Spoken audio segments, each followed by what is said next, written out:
Mari Mari Cumpuché, Mari Mari Pulamien, Mari Mari Puhuenui, Inche María Maldonado Díaz Piñén.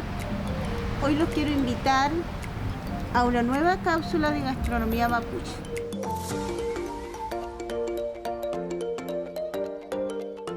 En esta ocasión les quiero presentar la alimentación que consumimos en Huiñol Tripantu.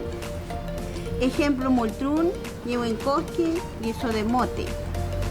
Es una alimentación ancestral, rica en proteínas, en fibras, en yodo y baja en colesterol. Ahora los quiero invitar a celebrar Huiñol Tripantu desde sus casas. Espero se cuiden y lo pasen muy bien. Y también recuerden suscribirse a nuestro canal para que vean todas nuestras cápsulas. Peucayal.